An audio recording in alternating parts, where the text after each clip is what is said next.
do not despise humble beginnings. Jadi ketika mulai itu kecil terus diketawain orang, it's okay gitu. Yang penting kamu percaya ini value-nya benar. Kita nggak curangin orang, jahatin orang, cuma mau lebih baik, why not gitu kan. Pelan-pelan kita menemukan customer yang satu value dengan kita. Negara perlu bertindak adil aja. Boleh ya boleh semua aja. Kalau nggak boleh, pastikan semua juga perlakuannya sama. Sehingga kita ini berperang di dataran yang sama. Cuma kalau satu itu yang di dataran tinggi ya mereka udah menang gitu. Udah nggak fair. Dia punya satu produk sudah puluhan tahun ini number one in Indonesia. Akhirnya dilewatin oleh brand dari China. Just because masuk ke Indonesia dengan new technology, new branding, mereka semuanya digenjot. Teknologi ya, branding marketing ya. Gitu. Sedangkan yang udah lama berkuasa, yang udah jadi nomor satu nih, dia kayak menggampangkan gitu. Enggak lah kita masih nomor satu lah. Akhirnya nggak lama 4 tahun disalip. Di situ gue bilang kayak wah kita nggak boleh jadi kayak gitu. Untuk menjadi seorang successful entrepreneur, do you think? Kembali lagi di Vocnomics Podcast. Hari ini kita mau ngobrol-ngobrol soal bisnis sama seorang entrepreneur, successful entrepreneur dari multiple business dan juga local president dari JCI East Java 2025. Please welcome Bro Andrew Hartono. Thank you. Thank you so much Bro Andrew udah mau main ke podcast Vocnomics jauh-jauh dari Surabaya. Surabaya. My pleasure to be here. Thank you so much. Dan hari ini kita mau ngobrolin a lot of things about business, framework business yang Bro Andrew sedang kerjain sekarang, dan juga kita ngobrolin soal JCI juga dan tantangan di dunia bisnis, spesifik mungkin di industrinya Bro Andrew juga nanti ya. Tapi sebelumnya biar teman-teman Vocnomics juga lebih kenal sama Bro Andrew, mungkin boleh share your business background, educational background, atau awal mula karir seperti apa? Oke. Ya.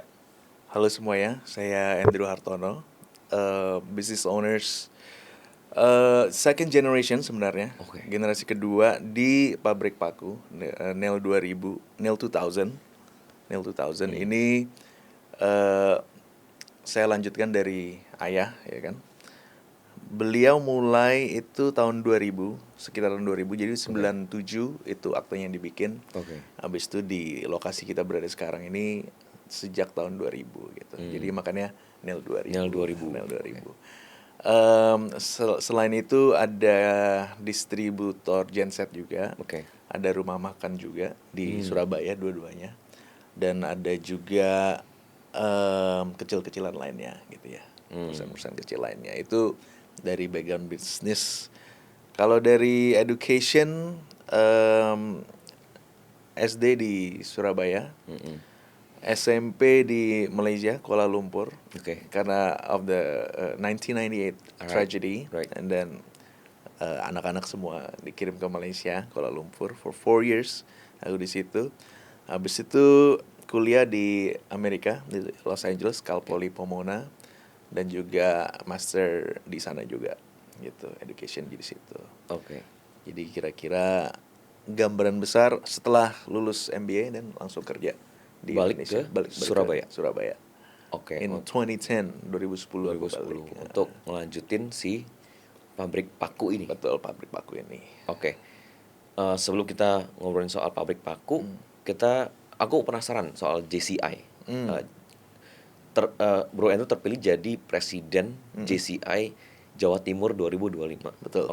Mungkin boleh share dikit JCI itu apa dan misinya apa sih gitu? JCI ini adalah satu organisasi di international di seluruh dunia. Dia ada di 114 negara kalau nggak salah. Organisasi ini bedanya adalah dia bukannya yayasan, karena di Indonesia ini harusnya ada yayasan gitu ya. Tapi kalau JCI ini is an NGO, non-government, tapi juga bukan business organization yang orang sering salah kaprakan di situ. Tapi JCI ini adalah leadership organization, kepemimpinan gitu. Jadi harapannya apa? Harapannya dari JCI ini kita bisa menciptakan banyak leaders untuk Indonesia gitu, untuk area kita gitu, untuk East Java, Jakarta dan lain-lain gitu. Jadi end goalnya adalah we create as many young leaders as possible. Gitu. Tapi dalam perjalanannya malah bonusnya jadi wadah networking juga ya. Bonusnya wadah networking, why? Karena dalam JCI ini it's a leadership organization yang memiliki 4 pilar. Pilarnya adalah bisnis, of course. Bisnis itu ngapain aja sih? Ya kita belajar tentang bisnis, networking of course, dan karena internasional ini salah satu pilarnya juga. Jadi kita selalu ketemu dengan JCI International all over the world. Oke. Tahun lalu aku bawa JCI East Java ke Jepang untuk company visit di situ. Oke. Kita sign a sister chapter agreement with JCI Nagoya yang very similar to Surabaya sebenarnya, Nagoya itu. Very industrial, compact city, small gitu ya. Everybody knows everybody. Sama seperti Surabaya, banyak pabrik. Jadi ketika kita visit di situ, kita bisa relate gitu. Nagoya sama Surabaya. Banyak manufacturing. Nah, itu international pillar. Ada social pillar. Social pillar ini ya tentu untuk bantu anak sekolah yang Charity kita ya? Kita fokus banyak itu di Walk for Autism. Itu kita sekolahkan anak-anak autis karena it's not cheap, nggak murah untuk mereka sekolah itu. Tahun lalu kita berhasil mengumpulkan 700 juta untuk anak-anak sekolah di sekolah luar biasa.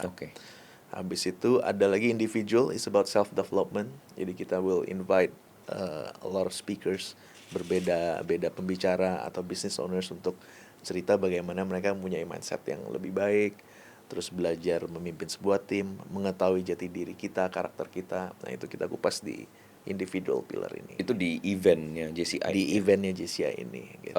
Eventnya every month, monthly event? Kalau di JCI East Java, every month itu kita paling nggak punya 3-6 events ya. Jadi every pillar tuh biasa ada satu minimum gitu. Kalau buat teman-teman yang entrepreneurs yang nonton mau gabung ke JCI, ada terms and condition? Terms and conditions, karena ini adalah young leaders organization. Untuk bisa aktif dan berpartisipasi dalam JCI ini harus 40 ke bawah. Gitu. Kalau member aja boleh. Sampai kalau di JCI Java itu sampai 49 member aja boleh, dan kita bisa menikmati all the events dan networking bisa. Tapi memang lebih terasa itu ketika kita berpartisipasi jadi project director ya kan, membantu event, karena di situ kita berkenalan dengan everybody dan bisa ngobrol langsung dengan narasumber misalnya. Nah, itu biasa 40, bukan biasa, keharusannya adalah 40 or younger. Gitu. Itu maksudnya jadi panitia? Jadi panitia, betul. Panitia. Alright, menarik. Jadi caranya gimana buat teman-teman yang mau? Tinggal Instagram JCI Java, atau dimanapun teman-teman berada gitu ya, sebenarnya tinggal cari. Misalnya di Jakarta ini ada Jakarta, Batavia, JCI Fame. JCI Fame ini perempuan, ladies only. Habis itu ada 3 JCI lainnya di Jakarta ini. Tinggal di search aja Instagram. Nah, habis itu somebody will contact you ya. Kontak linknya aja. Ada linknya di situ untuk bisa sign up. Buat teman-teman yang tergantung wilayah di mana, yang dimana? East Java presidennya di sini ya, Bro Andrew. Ya, untuk Jakarta tinggal search Instagramnya. Betul. Kalau mau langsung ke Bro Andrew-nya bisa Instagram? Bisa. I will help you. Instagramku Andrew_Hartono. Kalau kalian ada dimanapun mau ask about JCI, I will help you out. Itu ya, pasti aku bantuin. Kebetulan East Java is the biggest chapter in Indonesia. Kita ada 300, tahun lalu kita ada 328 members. Jadi otomatis secara network kita tahu everybody di Surabaya harusnya. Business owners itu kita kenal banyak. Saling bantu juga ya, maksudnya in terms of business. Iya, betul. Yang lagi struggling dalam hal apa, yang lagi butuh apa gitu, saling. Yang bagus itu adalah melihat business owners yang udah 40 misalnya ya, atau 38 yang udah season. Mereka tuh mau membantuin yang masih muda-muda. Baru lulus kuliah, nggak ngerti apa-apa gitu ya. Menarik. 22, 25, 27 masih nabung. And then ada salah satu temen, I'm sure he doesn't mind me mentioning his name. Dia namanya Johnny Tio, pemegang brand JT gitu ya. Dia itu salah satu presiden juga di JCI Java dulu. Dia itu berkembang banyak juga karena organisasi ini. Kenapa? Karena ada orang yang mau invest in his life gitu. And then sampai hari ini dia juga akan terus membuka pintunya untuk teman-teman JCI untuk bisa belajar dari dia gitu. Wow. Very nice. Jadi Oke. the pass down of knowledge and skills ke younger generation ini is beautiful. Menarik ya. Positif, Very komunitas yang positive positif communities, ya. yeah. Menarik. Oke, Bro Andrew, kita ngobrolin soal industrinya Bro Andrew, paku ya. Aku selalu penasaran dengan entrepreneur yang memilih industri tertentu ya. Kayak apa yang mendasari di awal, mungkin ini second generation ya, Yeah. mungkin ada cerita dari first generation, kenapa akhirnya masuk ke paku? Apakah oh ini yang ada di depan mata nih, ya udah kerjain aja, atau gue do market research dulu, gue keliling dulu, dan ternyata ini yang dibutuhkan oleh market, seperti apa sih gitu? Kalau mulainya itu karena aku second generation, mulainya karena dari papa ya. Papa itu mulai, kenapa? Karena dia waktu kecil itu nggak punya uang. Oke. Yang dia tahu adalah dekat rumah dia ada bengkel. Di bengkel itu kebetulan ada mesin paku, ya kan. Jadi disitulah dia belajar. Waktu itu dia nggak bisa sekolah, jadi dia ke bengkel tuh belajar paku. Oh. Jadi ketika udah teenager 20-an, dia sama kokonya ya, sama kakaknya itu dia coba bikin pabrik. Habis itu karena nggak sekolah, gagal di keuangan gitu ya. Habis itu dia coba lagi di Surabaya bikin, karena nggak sekolah, akhirnya gagal di people management gitu ya. Tapi ini paku ya dari Paku awal. juga, Oke. karena dia taunya di bengkel itu ada Oke. mesin paku. That's the only thing yang dia ngerti, ya dia Oke. bikin lagi. Oke. Habis itu akhirnya yang terakhir dia bikin lagi ini adalah ya Nil 2000 ini. Karena sudah jatuh bangun 3 kali, akhirnya ya dia sangat lebih hati-hati gitu ya. Lebih hati-hati. Nggak ada duit mulainya, tapi karena ada saudara yang mau invest Oke. di 1 mesin, habis itu jadi 2 mesin, very slow. Habis itu 4 mesin, 8 mesin gitu. Sampai sekarang ada ratusan mesin akhirnya. Oke. Jadi mulai di situ. Kalau tanya aku kenapa mau di sini, sebenarnya nggak mau ya. Sebenarnya waktu lulus kuliah di Amerika, tentu the goal, the dream is to untuk kerja di situ. American ya kan? Dreams. American Dreams, enak banget di situ, tinggal sudah rapi, bersih dan lain-lain gitu kan. Tapi waktu itu 2008 sampai 2010 itu ada krisis kan di situ. Yep. Jadi cari kerja susah, akhirnya yaudahlah balik gitu. Balik dan akhirnya bantuin kerja di sini. Bantuin kerja itu I think yang aku bawa dari MBA dan industrial engineeringku adalah pulang-pulang itu langsung lihat, wih pabriknya berantakan banget gitu ya. Oke. Berantakan karena memang it's old school. Pabrik gede tapi belum di paving, ya kan. Oke. Tapi make money ya. Tapi make money gitu kan. Make money. Habis itu yang paling bikin yang aku selalu ceritakan kemana-mana adalah this moment ketika kayak kita nggak punya forklift nih. Jadi kalau ngangkut satu kontainer, ini kalau paku itu kan dijualnya di 30 kilo atau 15 kilo. Oke. Dus. Oh. Jadi harus ngangkut satu persatu gitu. Wow. Jadi setiap kali ada kiriman kontainer, seneng kan, kontainer datang nih, ada yang order, masukin dengan susah payah gitu kan. Habis itu aku hitung untungnya nih, salah satu kiriman sore gitu kayak, satu kontainer berapa sih untungnya? Hitung cuma 600.000 gitu. Satu kontainer 25 ton, 24 ton. Wow. Itu cuma 600.000 kayak, wih kok kayak gini ya gitu. Kerjanya susah sekali gitu kan.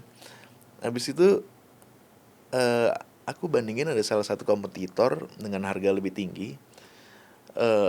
Kualitas paku, karena papa ini kerja dari dulu tuh paku ya. I'm very sure sampai hari ini dia pasti terbaik kalau kualitas paku gitu Di ya. Indonesia. Di Indonesia for sure gitu. Nggak ada yang ngalahin papa gitu. Tapi harga jualnya kok kalah sama musuh. Just because mereka start earlier. Mereka brand yang udah lama duluan gitu. Oke.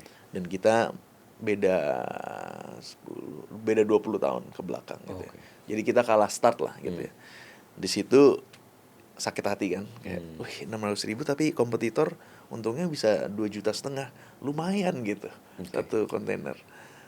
Di Baja by the way very small margin, jadi 600 dan 2,5 juta itu Berapa margin di besi baja ya, bro? 1-2% aja tuh people will take it. 1-2%. 1-2% orang bakal ngambil. Makanya main di volume ya. Harus ribuan ton baru kerasa gitu ya. Ya. Gimana podcast hari ini? Seru banget kan? Podcast ini didukung oleh Linkit. Di zaman kreator ekonomi sekarang, semua orang pengen mencari cuan dari produk digital. Faktanya, masih banyak yang nggak tahu gimana caranya bikin produk digital yang bisa menghasilkan cuan dengan produksi sekali dan jualannya bisa berkali-kali. Ada satu website builder yang bisa ngebantu kita bikin produk-produk digital seperti bikin template untuk presentasi, bikin tracker keuangan, booking konsultasi sampai bikin e-book sendiri. Pernah kebayang nggak? Nulis buku, publish buku sendiri, dan bisa langsung dijual di website builder ini. Website ini namanya Linkit. Saat ini sudah ada lebih dari 1 juta users di Linkit. Banyak dari mereka yang sudah menghasilkan cuan 2 digit, 3 digit, dan bahkan miliaran setiap bulannya. Ini saatnya bikin dan jual produk digital kita sendiri. Bahkan kalau kita nggak punya produk digital kita sendiri, kita bisa daftar jadi afiliator dan kita bisa dapat cuan dari jualin produk-produk dan karya-karya orang lain. Tunggu apa lagi? Jangan ketinggalan dapetin cuan dari jualan digital produk. Buka browser kamu sekarang dan mulai bikin akun Linkit. Gratis. Jadi dari situ kayak aku bilang ke papa, boleh gak kita mulai branding, ya kan? Karena walaupun paku itu commodity, yang Andrew belajar dari Amerika dulu tuh everything itu bisa di branding, gitu kan? Ada tesnya bahkan, ya kan? Vitamin C satu ada merek, satu kosongan, ya kan?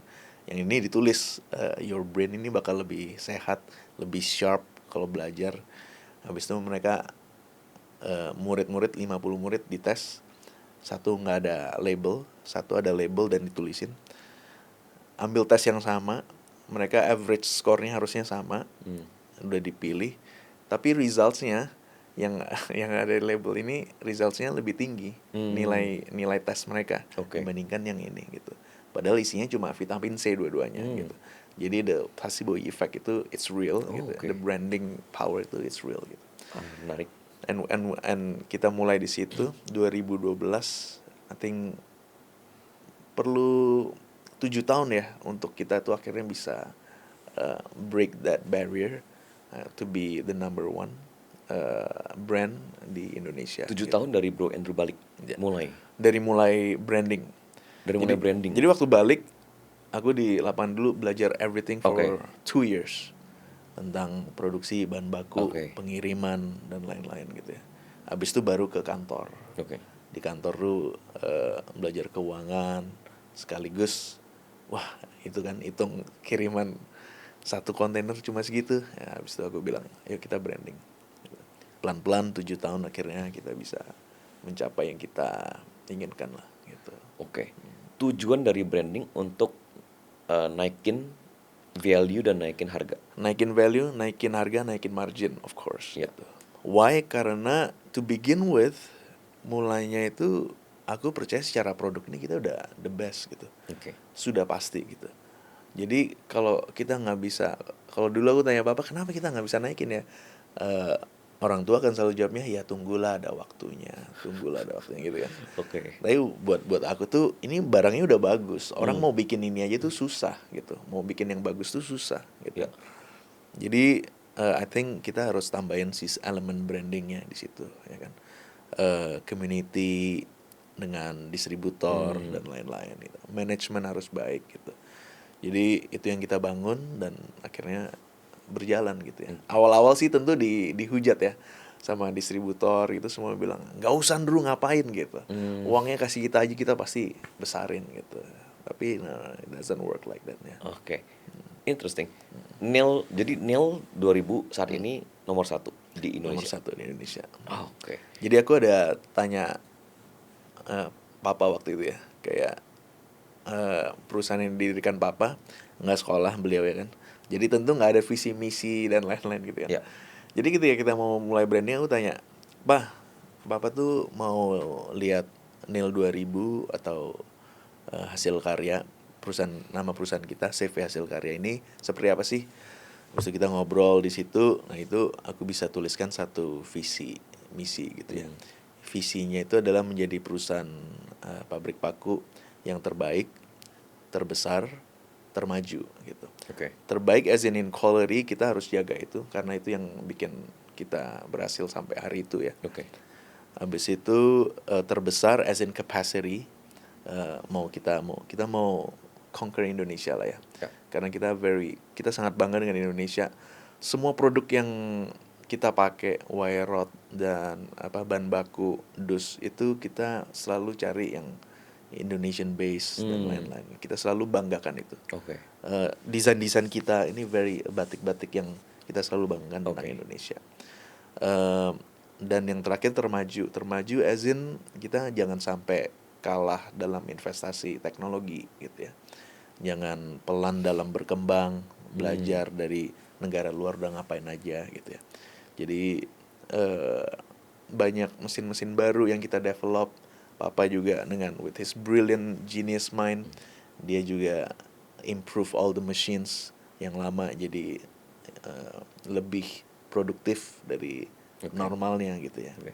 Apa yang dilakukan Bro Andrew waktu itu dalam hal branding selama 7 tahun sampai akhirnya jadi brand nomor 1 di Indonesia? Yang dilakukan awal-awal The adalah step by step tuh apa? Step by step ya. Step by stepnya adalah orang harus tahu paku kita beda. Oke. Jadi dulu semua, sampai hari ini mungkin ya, hari ini udah nggak. Dulu semua paku itu dimasukin dalam dus coklat biasa gitu ya. Oke. Dan ditulis mereknya apa gitu. Merek A, merek B, merek C gitu ya. Yang kita lakukan adalah dus itu kita kasih warna color coded. Oke. Untuk paku triplek yang kecil-kecil itu warnanya biru. Dan ada logonya NIL 2000 besar gitu. Untuk paku seri atau kayu biasa itu warnanya oranye gitu. Oke. Jadi kenapa? Supaya waktu masuk toko bangunan itu paku itu juga bisa dilihat di Display. betul, Oke. di display, bisa kelihatan warna-warni. Nggak perlu gitu. dibuka. Apa sih itu gitu kan? Oke. Itu satu. Kedua, setelah jalan itu, step kedua itu kita bikin lagi di dalam dus itu, karena kita tahu kualitas yang kita bagus. Oke. Yang terjadi di lapangan sebenarnya adalah satu dus 30 kilo paku itu biasa dicurahkan ke kotak gitu. Oh, Dicampur oke. gitu Oke, dengan merek lain mungkin gitu ya. Hmm. Itu buat kita kan sayang. Ya. Kita kan harusnya udah bagus sendiri nih gitu, jangan dicampur yang lain gitu Iya, ya. iya. Jadi yang kita lakukan adalah kita bikin inner box. Jadi ada dus kecil lagi dalam 30 kilo itu 5 kiloan, Oke. 2 kiloan juga ada. Supaya ketika di display di toko bangunan, mereka itu cuma display satu aja, Oke. 5 kilo gitu. Oke. Dan itu orang bisa lihat gitu. Paku merek apa, supaya itu mereka terngiang-ngiang gitu ya di pasaran gitu. Oke. Habis itu secara produk. Secara distribusi kita gandeng lebih erat distributor, mengadakan program event dan lain-lain, Oke. sales programs, terus juga ke bawahnya juga kita dengerin ke toko-toko retail tuh mereka perlu apa aja, kita Oke. kirim baju, kita kirim hadiah-hadiah gitu ya untuk aktivasi lah gitu. Yang dimana kedengarannya normal, semua pabrik juga gitu, tapi di dunia besi baja itu nggak ada yang ngerjain itu. Kenapa? Karena marginnya very small gitu. Oke. Dan ini butuh biaya ya. Dan ini butuh biaya gitu. Jadi ketika aku ngomong kayak gini ke papa, kayak tentu biaya kan. Ya. Terus nah ini yang aku perlu apresiasi papa adalah dia melihatnya kayak ya udah sih, kalau kita ngapa-ngapain hari ini 5-7 tahun lagi juga kita harganya juga di sini gitu ya kan. Ya kita sama-sama suffer juga gitu. Tapi kalau kita coba cara kamu, kita ada kemungkinan bisa capai harga yang lebih baik ya kan. Visi misi kita mungkin tercapai, kita nggak tahu gitu kan. ya udahlah, sama-sama keluar duit, sama-sama nggak enak juga gitu.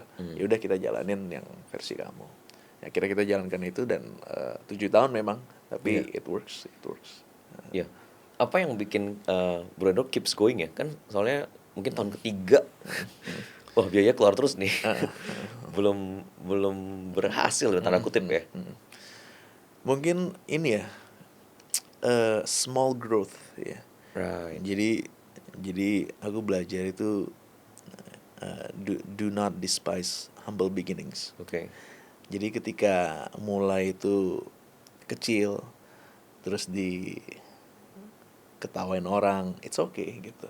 Yang penting kamu percaya ini value-nya benar, ya kan. Ini jalannya harusnya benar. Kita nggak mau curangin orang, kita nggak jahatin orang. Oke. Kita cuma mau lebih baik, why not gitu kan. Kita jalan pelan-pelan, kita menemukan customer yang satu value dengan kita. Dan itu akhirnya tambah lama tambah besar gitu ya. Jadi makanya perlu 7 tahun untuk mencapai itu. Tapi dalam 7 tahun tentu ada small wins. Ya. Dari in terms of sales ada In terms of sales, betul. kenaikan juga. Kenaikan juga. Oh, oke, that's why you keep going ya. Gitu. Right. Oke, aku penasaran ini mungkin quick question aja ya. Kalau kita sebagai orang awam kan paku ya. Tadi kan mention soal paku kita ini paling bagus nih ya. Dalam hal apa nih? Dalam hal seperti ini. Jadi biasa yang orang paling takut apa sih? Tukang paling takut biasa kalau paku tuh nggak kuat, misalnya bengkong. Gitu, Oke. ya kan?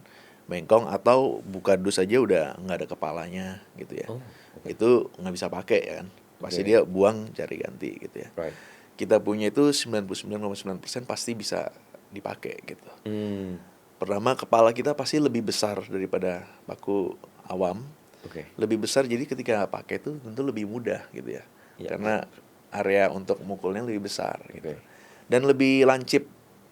Lebih lancip ini sebenarnya sangat penting karena yang bikin bengkok tuh sebenarnya bukan bahannya saja, tapi lancipnya juga gitu. Oke.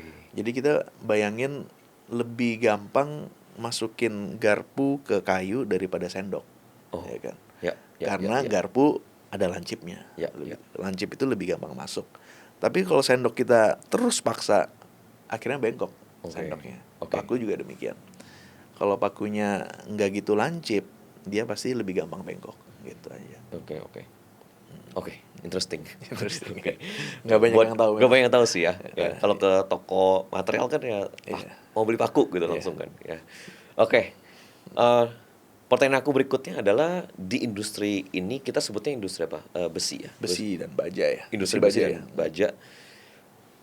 Saat ini ya di tahun sekarang ini apa sih tantangan di industri ini? Tantangannya mungkin nggak di tahun ini ya. Mungkin di 5 tahun terakhir sejak COVID itu ada COVID by the way masih okay. Very good sebenarnya. Kenapa? Karena menurutku APBN waktu itu masih digunakan untuk pembangunan juga gitu ya, di awal-awal tentunya. Karena udah direncanakan ya. Jadi tetap mereka nggak bisa berubah terlalu banyak gitu ya. Sehingga mulai kerasa itu memang di 2023, 2024, 2025 di mana untuk pembangunan. Kalau 2023 itu digunakan untuk kesehatan gitu ya. 24 juga masih, 25 untuk MBG. Jadi pembangunan itu tentu sedikit berkurang. Tapi selain dari itu, yang paling besar sebenarnya adalah banyaknya produsen-produsen baru gitu ya. Produsen-produsen baru, mereka datang dari luar negeri, bikin di sini. Yang dulunya impor gitu ya, kompetitor kita itu impor paku gitu. Sekarang produsennya yang datang dan mereka bikin di sini. Nah, sebenarnya itu juga nggak masalah karena kebetulan kita di segmen yang berbeda ya. Tapi itu menjadi masalah ketika ternyata ada banyak dari mereka ini yang kerjanya non PPN. Itu bermasalah. Bermasalah kenapa? Karena yang kita yang harganya udah 10-15% lebih mahal, tanpa PPN jadinya 20%, 25% lebih mahal gitu. Karena non PPN berarti 10%. Beda 10%. Lebih murah ya. Lebih murah gitu. Lebih murah dan enaknya kalau kita nggak lapor PPN itu adalah bukan PPN-nya aja ya kita hemat ya, perputaran PPN-nya, tapi PPh-nya karena kita nggak lapor, pajak penghasilan tuh juga besar loh gitu. Oke. Kalau di atas sekian M itu penghasilan kan harus 25% gitu. Iya, iya. Jadi penghasilannya itu bersih jadinya kalau nggak lapor PPN. Jadi sangat menarik memang untuk terjun ke situ. Jadi tapi buat kita sejak tax amnesty 2016 ya kan, Pak Jokowi waktu itu buat aku sih kayak ayolah kita dukung Indonesia lah. Ya. Ini kayaknya this is the way to go. Ini kayaknya Indonesia nih mulai dari sini nih gitu. Oke. Habis itu kita juga buka semuanya. Tapi sejak COVID itu ya ini kompetitor-kompetitor baru ini yang ternyata masih berani gitu ya. Oke. Bergerak di non PPN itu. Jadi kalau 25% tuh sama kayak kita beli 4 dus, kalau beli 2.000 cuma dapat 3 dus gitu. Iya kan? Kayak beda jauh sekali udah gitu. Itu yang bikin orang tentu akhirnya pindah. Bukan hanya pindah, mereka juga karena nggak lapor PPN, pembelian nggak ada PPN, semua penghasilan penjualan mereka juga nggak kena PPh lagi gitu. Nah ini awal kecil kita dengar ya kan, tapi akhirnya tambah besar tentu karena menggiurkan sekali gitu ya. Oke. Bisnis ini akhirnya yang non PPN ini tambah besar. Kalau tahun lalu aja tuh katanya yang paling tahu sebenarnya kan pabrik bahan baku kita, Oke. karena mereka yang paling terdampak gitu ya. Hmm. Mereka bilang sih kayaknya di pasar nih 70-80% non PPN gitu. Yang lapor PPN full itu cuma 20-30% gitu. Jadi sehingga nggak heran ada perusahaan-perusahaan seperti Ispat Indo itu akhirnya tahun lalu 25 Agustus itu mereka terakhir beroperasi di Surabaya gitu. Dan minggu lalu juga kita ngobrol tuh Krakatau Osaka Steel akhirnya juga harus Ini pabrik tutup. paku besar di Indonesia. Ini pabrik besi Pabrik besi besar di Indonesia. Kalau Ispat Indo itu udah legendaris karena Ispat Indo ini ownernya adalah Mittal, top 5 richest di UK. Tapi dia mulai di Ispat Indo, makanya sampai tahun lalu itu dia walaupun nggak untung karena ini nostalgik ya. Di sinilah dia mulai pabrik besinya yang akhirnya dia bikin di seluruh dunia Ispat itu. Tapi mulainya sebenarnya di Surabaya, Sidoarjo situ. Akhirnya harus tutup tahun lalu. Wah itu buat saya sih pukulan keras ya. A big blow ya. Karena ini kayak babynya dia harusnya. Iya. Tapi dia sampai rela akhirnya harus tutup karena it's very bad I think. Gitu. Economy is very bad. Aku penasaran, boleh nggak sebenarnya produksi paku non PPN? Nggak boleh. Oh nggak boleh. Nggak boleh. Oke. Nggak boleh. Walaupun skala kecil. Skala kecil nggak boleh. Okay. Jadi semua itu sebenarnya harus PPN. Oke. Skala kecil bisa nggak sih? Bisa UMKM gitu ya. Kan peraturannya gitu, UMKM bisa kena pajak 5% itu aja. Tapi untuk pabrik paku, satu mesin itu sedikit gitu. Dan nilainya kecil hasilnya. Jadi misalnya UMKM kita di rumah aku mau kerjain paku deh gitu. Satu mesin aja harganya misalnya 50 juta gitu ya. 50 juta satu hari dia kerja 2 shift. Itu kalau ukuran 2 inci paling umum ya. Itu dia cuma bisa dapat mungkin 20-30 dus gitu. 20-30 dus itu untungnya misalnya kita hitung 200-300 rupiah. Wah, itu cuma berapa? 200-300 kali ini nggak dapat dong gitu. Ya. Untungnya. Tapi kita harus beli mesin pakunya 50 juta. Marginnya is too small buat UMKM. Sehingga nggak ada UMKM. Kalau kamu mau terjun di sini, mendingan bikin pabrik sekalian pastinya. Oke. Gitu. Jadi sebenarnya tuh nggak boleh. Tapi jalan bertahun-tahun. Tapi jalan sejak COVID itu tambah gencar karena supplier dan pabriknya ini saling support mereka.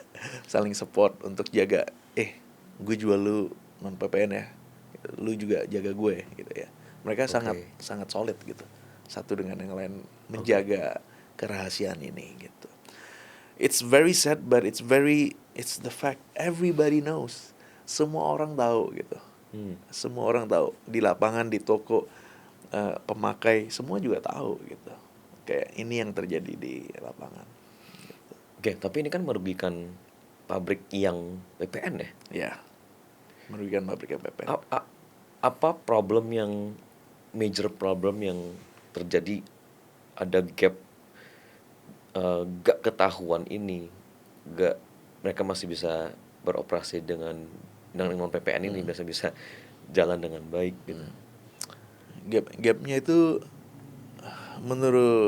menurutku ya, sebenarnya negara perlu bertindak adil aja, adil.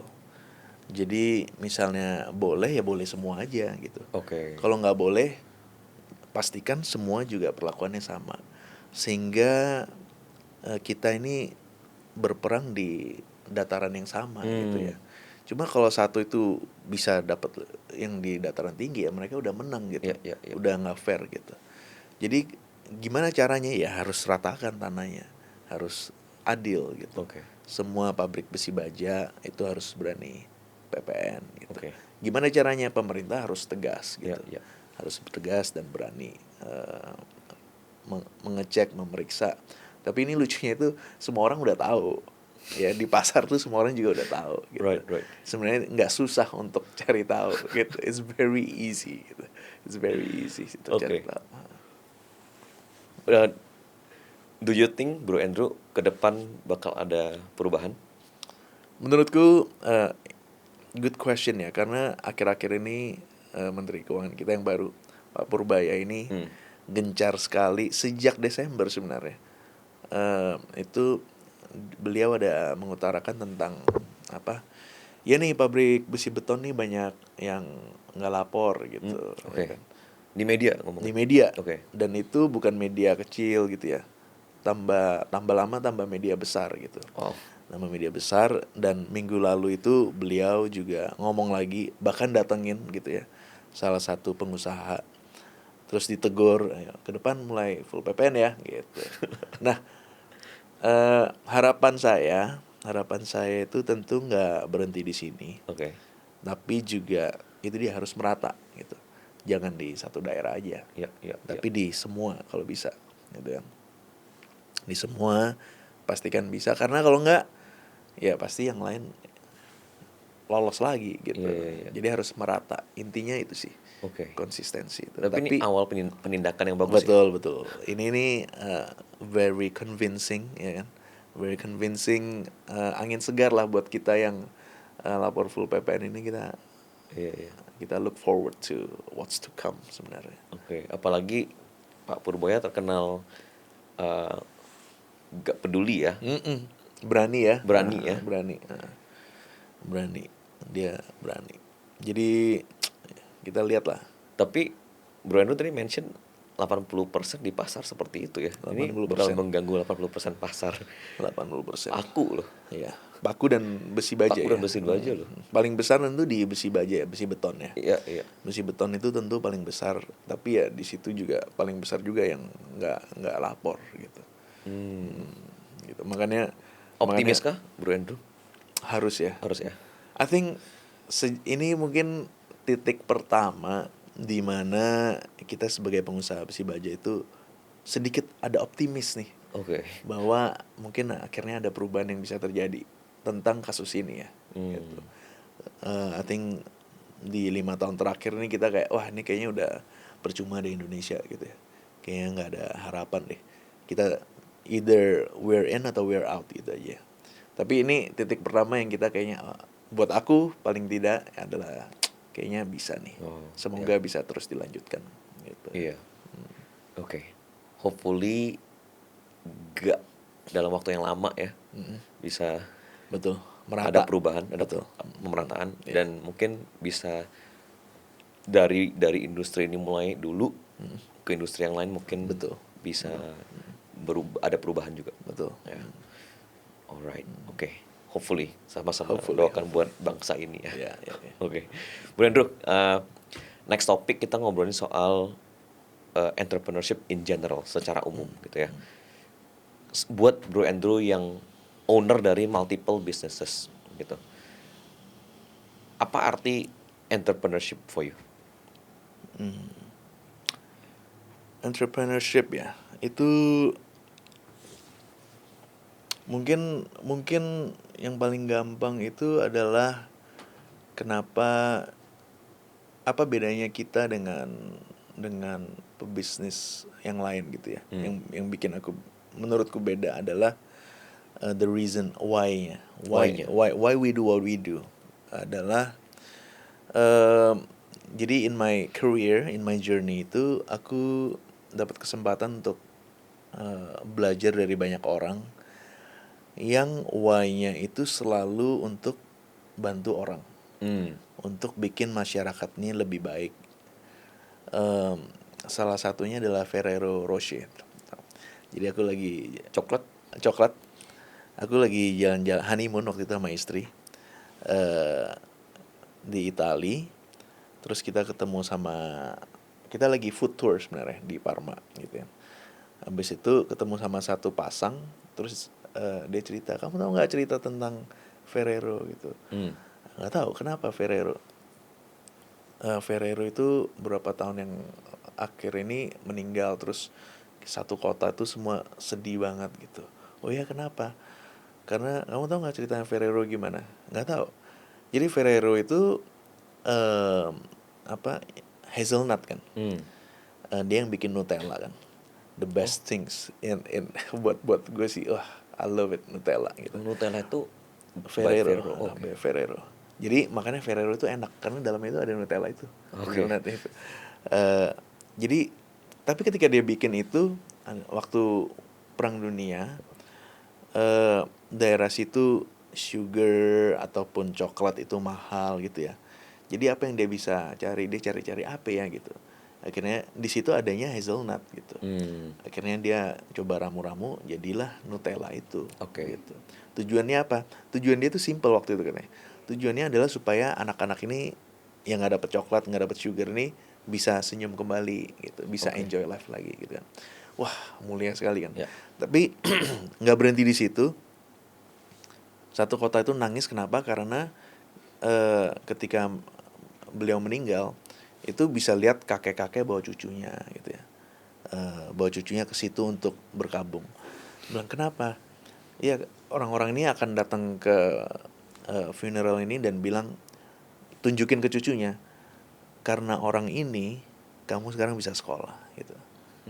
Karena dia benar-benar take care of my family, keluarga kita di take care sama dia gitu kan. Dan akhirnya anak-anak bisa sekolah, cucu kamu ini bisa sekolah gitu. Jadi sampai lintas generasi ya, legasinya dia itu untuk memberi dampak. Jadi bukan hanya di produk tapi juga di perusahaan dia tuh dia benar-benar care sama karyawannya gitu. Untuk mereka tuh anaknya bisa sekolah dan lain-lain gitu. Okay. Jadi dari situ kayak wah, iya ya. Dan mereka make it big. Ferrero is a big brand, multinational company all over the world.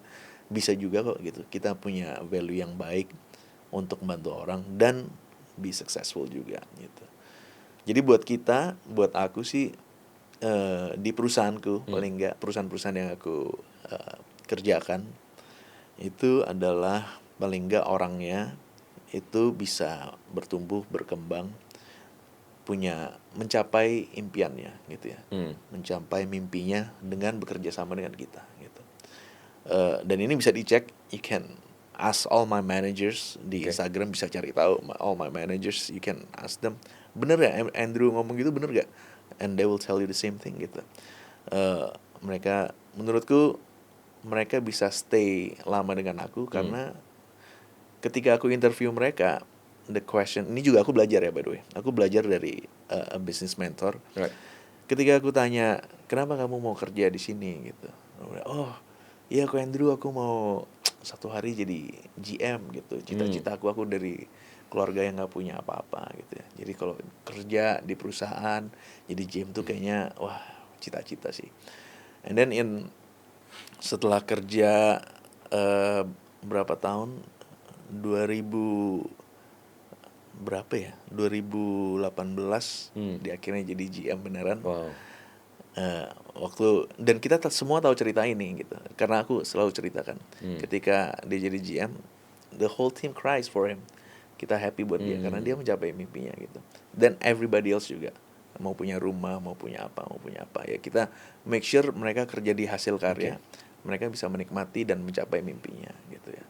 I think that is very important. Itu bukan hanya di Paku juga, di perusahaan Gensetku juga demikian, di rumah makan juga demikian gitu. Jadi profit is very important, karena kayak tahun 2024 very bad, we had a huge loss di perusahaan, tapi jadi nggak healthy. Tapi profit itu juga nggak segalanya gitu ya, nggak segalanya. Jadi my finance manager tuh tanya, Ko Andrew, kita nih nggak mau pecat karyawan sampai kapan gitu, karena everybody ekonomi down, semua tuh keluarin karyawan dan lain-lain gitu kan. Aku belajar dari Ferrero Rocher itu kayak aku bilang ke my manager, aku nggak akan mulai pecatin karyawan selama kita sehat, selama kita nggak minus as in kita udah rugi. Kalau rugi berarti udah nggak sehat. Karena kalau udah rugi dan kita masih bayar orang, kita nggak bisa bayarin yang lain nantinya gitu kan. Dan beneran 2024 kita rugi gitu. 2024 kita rugi, 2025 oke nggak bisa kita nggak bisa. Itu kita harus lebih lean gitu ya, kita lebih lean, lebih bijak. Akhirnya kita rapi-rapi di 2025. Gimana podcast hari ini? Seru banget kan? Podcast ini didukung oleh V-Office. V-Office adalah penyedia ruang kerja fleksibel terkemuka yang menawarkan berbagai solusi perkantoran modern, seperti virtual office, service office, co-working space, dan ruang meeting profesional. Dengan jaringan luas di 50 lebih lokasi di 7 negara, V-Office membantu perusahaan dan pengusaha mendapatkan kantor representatif di lokasi strategis. Berbekal lebih dari 20 tahun pengalaman dan telah dipercaya oleh 50.000 klien, V-Office juga memegang rekor muri sebagai penyedia virtual office dengan cabang terbanyak di Indonesia. V-Office menjadi pilihan tepat bagi bisnis yang membutuhkan fleksibilitas, efisiensi, dan citra profesional untuk berkembang lebih cepat. Gitu. Sorry, berarti first thing first, find out the why ya, Why? sebagai seorang entrepreneur, kenapa lu mau jalanin bisnis ini gitu ya? Iya. Apa bigger purpose-nya gitu ya? Bigger purpose-nya gitu. Bisa uang nggak bisa, silakan gitu ya. Iya. Kalau gitu. Karena ada juga ya. Karena ada juga yang cuma mau cari uang, ya udah oke gitu. Tapi kalau belajar dari yang lain-lain yang besar-besar, biasanya kalau ditanya the first why-nya itu selalu nggak tentang uangnya sih. It's always secondary gitu. Oke.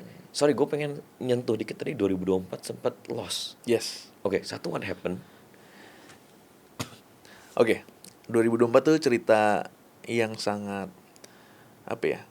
life changing buat gue. Karena so what happened in 2024. Jadi 2023 itu aku kecelakaan. Main road bike, sepedaan. Habis itu I broke my collarbone. Selangka ini patah. Sampai sekarang masih ada titaniumnya. Ada geger otak. Jadi ada darah keluar sedikit dari skull, dari tengkorak. Sehingga telingaku sampai hari ini masih berdengung sedikit gitu ya. Habis itu 4 rusuk ya, ribs itu broken. Terus paru-paruku ketusuk ribsnya sampai kempes sebelah. Habis itu very bad accident di September 4, 2023. Ditabrak kah? Di ini? Ada kecelakaan sepedaan aja gitu. Kayak kita lagi ngebut sih, ngebut and then it happens, jatuh. Habis itu kecelakaan gitu. Nah, dari kecelakaan itu aku inget buka mata, terus lihat semua itu jadi 2 gitu ya. Kayak lihat Bro Wiwin, jadi ada 2 Wiwin gitu di sini. Terus pakai kacamata gitu. Tambah jelas Bro Wiwin. Duanya. Duanya tambah jelas. Oke. Taruh lagi kacamata ya gitu. Tapi di situ aku inget kayak pasti, tapi aku masih bisa buka mata nih. Pasti masih ada tujuannya nih. Kenapa aku bisa lanjut hidup gitu kan. Habis itu di rumah sakit 10 hari operasi sana sini. Habis itu Nah, dalam recovery inilah sampai Desember 2023 itu yang aku bilang aku bisa aja mati di September itu, dan semua mimpi-mimpiku ya kan itu nggak kesampaian gitu. Oke. Eh, Personal dreams dan juga cita-cita buat pabrik paku kita Nil 2000, semua yang kita mau lakukan, oh nanti kalau ini udah gini kita mau gini, mau tambah Ya. mesin ini, akhirnya karena kecelakaan kayak wah tadinya nih bisa nggak kejadian semua nih gitu ya. Hmm. Jadi dalam dalam proses recovery itu it changed me, ya, merubah aku banget, life changing tentu ya, karena near death experience itu buat aku mempertanyakan segala sesuatu, ini penting atau nggak penting sih gitu. Di situ aku jadi bisa dibilang apa, midlife crisis gitu kan, mempertanyakan semuanya gitu kan. Jadi Andrew yang berbeda gitu, tapi juga menurutku lebih tajam gitu ya. Oke. Lebih tajam as in eh, aku bilang ke buat di kerjaan misalnya, aku bilang ke tim bahwa oke, yang tadinya kita udah plan terus aku postpone, aku terus mundurin terus, kita akan jalankan di 2024. Kita akan invest di mesin baru, Oke. ada this new technology di mesin baru, kita akan invest di situ, dan kita akan fokus 2024 ini untuk menjalankan mesin ini. Nggak hanya itu, kita double down in our branding and marketing. Aku belajar juga dari company visit di JCI, by the way ada company visit setiap bulan. Terus aku tuh belajar dari perusahaan ini, dia tuh dikejar, dia punya satu produk yang akhirnya sudah puluhan tahun ini number one in Indonesia, akhirnya dilewatin oleh brand dari luar, Oke. brand dari China, just because brand dari China ini masuk ke Indonesia dengan new technology, dengan new branding, dan mereka semuanya digenjot, teknologi iya, branding marketing iya gitu. Oke. Sedangkan yang udah lama berkuasa, yang udah jadi nomor satu nih, dia kayak menggampangkan gitu ya, ya. Enggak lah, kita masih nomor satu lah Ya, gitu. ya. Akhirnya nggak lama 4 tahun disalip gitu. Di situ aku bilang kayak wah, kita nggak boleh jadi kayak gitu. We're number one, tapi kita nggak boleh ada orang Cungko ya kan, orang China bikin pabrik sini dengan uang yang unlimited, Ya. branding dengan mesin baru, kalah kita pasti gitu. Oke. Di situ 2024 kita spend heavily di machines, dan bukan hanya itu, di marketingnya juga kita genjot. Ayo kita turun ke bawah untuk aktivasi di daerah-daerah kecil juga. Oke. Kita research market kita hilang di mana, kompetitor kita dan lain-lain. Itu habis uang banyak gitu. Oke. Menjalankan semuanya ini. Kita brand ambassador kita tanda tangan dengan Aderai. Abis itu nggak ada di dunia paku itu, untuk warna-warni aja udah beda gitu ya. Ya, Ini ya, ada ya. brand ambassador pula Wow. untuk paku gitu ya. Habis itu di mesin kita invest heavily di machines, new machines, sama untuk marketing kita di bawah tuh kita spend heavily gitu. Nah itu habis duit banyak, bikin 2024 kita minus. Gitu, minus, dan kita nggak, dan masih slow ekonomi 2024 tuh very slow. Ya, ya. Dan kita nggak keluarin karyawan sama sekali walaupun slow gitu. Jadi waktu sepi ya udah gaji sia-sia, cuma-cuma gitu ya. Ya. Tapi dari 2024 itu juga semua yang tadinya aku bayangkan dan mau jalankan akhirnya dijalankan. Tapi within 1 year. That's why kita habis banyak di expenses kita very big gitu. Jadi di 2025 kita udah lebih rapi tentunya. Belajar banyak dari experience 2024, dan semuanya udah lebih baik sekarang sih gitu. Oke. Jadi grow-nya exponentially-nya di 2025 kemarin. Grow exponential enggak, karena secara ekonomi pembangunan tuh masih very slow. Ya, ya. Tapi dengan kita manajemen yang lebih rapi, lebih ramping, dan aku target tadi orang yang kerja sama kita sekarang di operator paku itu, kamu nggak bisa lagi, kita nggak mampu lagi bayar kamu cuma bayar operator paku A. Kamu harus bisa operator paku A dan juga operator paku B gitu. Jadi ketika B diperlukan, mesin B diperlukan, kamu bisa pindah-pindah gitu. Oke. Kenapa? Karena marketnya ini terus berubah. Kadang ada yang minta A, ada yang minta B. Right. Jadi kita minta karyawan kita juga seperti itu. Okay. Gitu. Itu Tadi yang- Bro Andrew mention soal life changing experience dan ada reflection moment ya, mempertanyakan segala sesuatu. Apa yang berubah, Bro, dari pandangan lu mengenai hidup dari proses momen reflection itu? Oke. Jadi di situ juga tentu all of my personal dreams juga jadi kepikiran kan. Gitu. Ya, ya. Jadi yang paling aku belajar adalah aku mengerti yang sebenarnya berharga buat aku itu apa. Yang tadinya aku nggak sadar. Jadi ketika aku masih recovery nih ya, badan masih sakit, belum nyambung semua tulang-tulang. Jadi tidur aja sakit gitu ya. Pulang sampai rumah dari rumah sakit, ketemu anak-anak yang udah nggak ketemu. Aku punya 2 anak Ya. laki by the way. Ketemu mereka yang masih kecil-kecil waktu itu. Tapi nggak bisa gendong, nggak bisa peluk. Buat aku kayak wah sakit hati ya, Oke. sedih ya. Abis itu anak yang paling gede itu siapin surat lagi, tulisin surat gitu, welcome home daddy. Man. But I always cry ngomongin cerita ini. Ya, ya. Tapi bukan hanya itu, dalam recovery, jadi dalam recovery ini yang reflectionnya itu adalah aku sadar bahwa ketemu anak ini bukan hanya tidur ini, karena kamar anak-anak di lantai 2. Aku nggak bisa naik tangga, jadi tidur di ruang tamu gitu. Taruh kasur di situ. Jadi kayak dulu sebelum kecelakaan itu aku tuh selalu bilang ke anak-anak, Daddy cuma mau temenin kalian tidur once a week. Kalian pilih harinya, sisanya Daddy nggak mau gitu ya. Jadi sisanya ya main HP, main game gitu ya di kamar lain.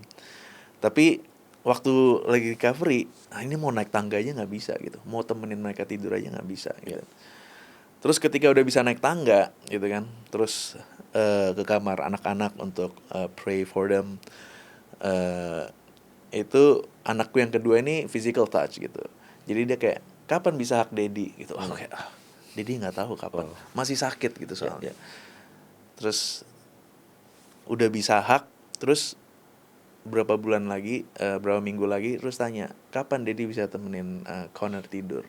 Oke, jadi di situ buat aku yang tadinya seminggu sekali ya gitu, di situ buat aku ternyata berharga ya, karena aku waktu itu belum tahu kan sembuhnya kapan.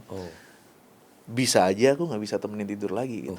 Jadi buat aku in 2024, dalam 2024 itu ketika udah bisa tidur dan berdiri gitu ya, bisa bangun dari ranjang, itu mungkin dari 365 malam, mungkin 300 malam aku temenin mereka tidur. Gitu. It's very important for me untuk bisa bareng sama mereka.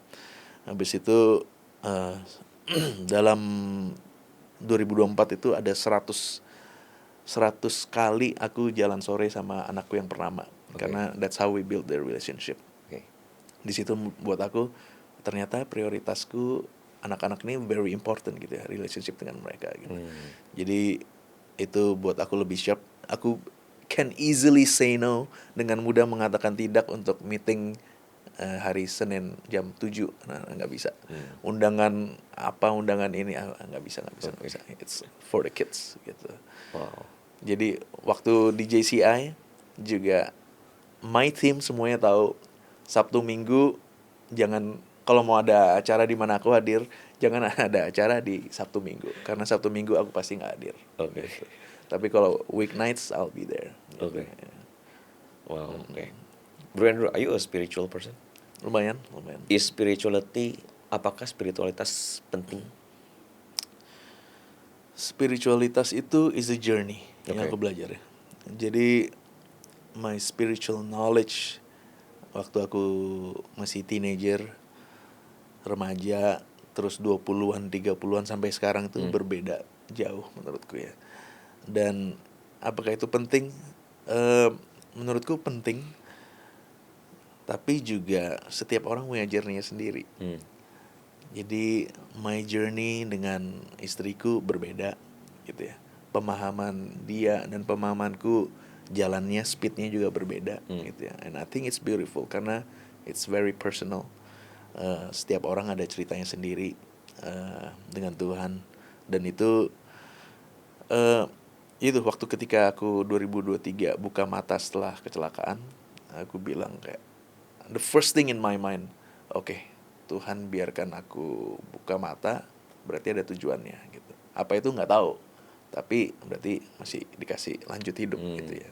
Dan disitulah kayak let's not waste this man gitu. Oke. Jangan habis-habisin lagi gitu ya. Di situ juga yang bikin aku 2025 accept untuk yaudah deh jadi presiden JCI juga. I know it's busy dan lain-lain, tapi the impact yang kita bisa bawa itu juga besar. Right. And orang-orang percaya sama aku, kenapa kita habiskan gitu kan. Right. Untuk hal yang nggak membangun gitu. Wow. Jadi 2025 banyak sekali waktu yang aku habiskan untuk for the community gitu. Oke. Right. Wendro, untuk closing ya, mungkin bisa di-share ke teman-teman young entrepreneurs yang nonton podcast ini, kayak apa yang harus ada dalam seseorang untuk menjadi seorang successful entrepreneur? Do you think? Dalam perjalananku mengenal banyak orang, a lot of entrepreneurs, successful entrepreneurs. Pertama adalah you have to define sukses itu apa buat kamu, gitu ya. Sukses itu apa? Buat aku, sukses itu adalah ketika melihat my team itu juga bertumbuh, bukan hanya aku. Sukses itu ketika my family juga happy, Oke. everybody happy. Buat aku itu sukses. More than the money, more than the profit, itu menurutku sukses. Jadi selalu tanyakan sukses kamu itu apa, sehingga kamu nggak terus mengejar uang tanpa mengorbankan sebenarnya yang penting buat kamu, gitu ya. Jangan sampai kamu mengira uang itu adalah goal kamu, karena kamu nggak pernah mempertanyakan sebenarnya goal kamu apa. Gitu. Tapi ketika kamu tahu goal kamu apa, tahu cerita tentang nelayan kan, kenapa kamu nelayan, kamu kerja ini, kamu mau nggak saya bikinin, ditawarin oleh business owners, mau nggak saya bikinin kapal yang lebih bagus, tim yang kuat, supaya apa pak gitu, supaya nanti bisnis kamu tambah besar gitu, nanti kamu punya toko office, supaya apa pak, ya nanti kamu bisa ekspor gitu ya, gitu. Ya supaya apa pak, supaya nanti uangmu banyak, terus kalau uang banyak, nanti uangmu banyak, kamu bisa enjoy with your family, bisa pulang, come home, spend time with your family and eat time you want gitu. Dia bilang, tapi saya udah punya itu sekarang pak, di rumah gitu. Jadi kayak goalnya dia udah dapet gitu. He doesn't need all this money. Itu menurutku kesalahan anak muda adalah mereka mengejar uangnya tanpa mengetahui goalnya itu apa. Right. Ya, jadi tanya dulu what is success for you. Oke. Yang kedua buat aku, my story has always been about my team. Having a great team is the key gitu ya. Berkolaborasi dengan banyak orang itu juga sangat penting. Dan pesan dari papa mungkin ya adalah selalu lakukan yang benar gitu. Jangan jahatin orang. Kalau jahatin orang selalu ada timbal baliknya biasanya gitu. Jadi yang baik-baik aja, yang benar-benar aja lakukan itu. Walaupun lebih susah, lebih lama gitu. Itu aja sih. Oke. One last thing, kayak banyak banget ya these young entrepreneurs ya, aspiring young entrepreneurs, always mengejar sukses yang cepat gitu. Yeah. Kayak tadi aja mungkin marketing butuh 7 tahun, branding butuh 7 tahun gitu. Ada opini nggak untuk mindset ini gitu, yang mindset of those many young entrepreneurs gitu? Banyak sekali ya. I think very tempting, apalagi di era sekarang sosial media ini. It's very easy to be tempted untuk kalau kita melihat, wah ini umur 25 udah sekian, umur 27 udah sekian, udah bawa gitu. ini, udah bawa ini, udah bawa itu, udah punya ini, perusahaan ini dan itu. Tapi aku dulu juga waktu mulai juga umur 25 loh bro gitu. Aku umur 25 gitu, udah mimpin perusahaan pabrik paku. Tapi gak semudah itu juga, karena kita harus melewatin the test of time gitu kan. Kamu punya sedemikian bagus perusahaanmu sekarang, nggak tahu 10 tahun ke depan itu kamu bisa sebagus itu terus gak gitu. Karena berdasarkan pengamatanku nggak seperti itu gitu ya. Mungkin banyak bagusnya, yes, Tapi tentu ada turunnya gitu ya. Dan ketika turun, ya setiap orang akan ada momen turunnya itu gitu ya.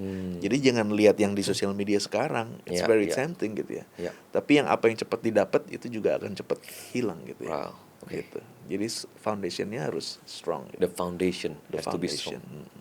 Kayak Astra ya. Astra ini foundation very strong. Begitu banyak gempuran, foundationnya very strong. Margin turun dan lain-lain. Memang dilihat buku mungkin nggak se-profit perusahaan lain gitu ya. Tapi they're here to stay bro gitu. Iya, iya. Mereka akan, they will be here for a long time. Oke. Gitu. Sebenarnya nggak salah dengan dapat sukses instan karena banyak cara Yeah. zaman sekarang. Cuman what's important is the foundation tadi ya. Foundation. Ya, Yeah. karena dibuktikan dengan setelah melewati test of time tadi. Iya, Ya. test of Oke. time. 10 tahun lagi nilai apa all the profit yang kamu dapat hari ini bisa berbuah nggak, yang bisa menghasilkan nggak, atau langsung hilang. Kalau langsung hilang 5 tahun lagi kita ketemu udah beda cerita lagi, buat apa gitu? Right. Ya, Ya. gitu. Find what's important juga ya tadi. Yeah, I think that's very good advice and very good message. Ya. Thank you so much, Bro Andrew Hartono. Thank you so much, Bro Sukses Win. untuk Nail 2000 and other businesses yang lain, Yes. rumah makan dan Genset juga dan lain-lain. God bless your family juga. Thank you. Dan we'll talk another time. Keep in touch. Keep Ya. in touch. Thank you so much. Fognomics.